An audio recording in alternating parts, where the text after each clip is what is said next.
click nyo po yung others and click activate retailer. Fill up mo siya. After mo fill up, i-submit mo. So, after ma-submit mo, ayan, i-click mo yung submit. Ayan, eto na siya mga partner. Same lang yan. Ayan, so, i-send mo. So, na-send ko na siya. Parehas lang siya partner. So, after nyan, pupunta na tayo dito. Gagawa natin siya ng password. Okay? Click natin yung load mana. I-paste natin to. Ayan. So, next, punta tayo dito mga partner sa member dashboard.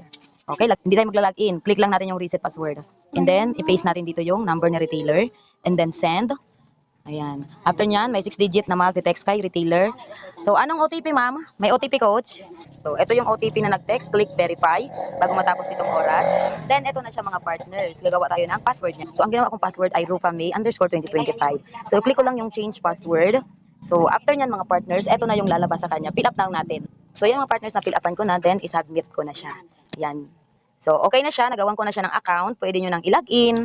Ang password niya ay rufamay_20. So, after nyan mga partners, sasendan natin siya ng mana. Para maging LMAP, dapat mayroon tong mana. Ayan, 200. So, ganito lang siya partners. So, ayan, after ma-activate natin at magawa ng password, sendan natin siya ng 200 na mana wallet. Ayan sa taas. Then, i-click mo tong affiliate link. Then, i-click mo tong subscribe. Yan. So, i-click natin to. Ba't tayo magbabayad ng 200? Dahil para magkaroon tayo ng activation. So, click natin proceed the payment. Pay. So, mawawala yung 200. Ayan. So, ganun lang siya mga partners. Ilagay natin yung Gmail ni ma'am. So, okay na siya. After nyan, send. Success. So, okay na siya. Ibalik na.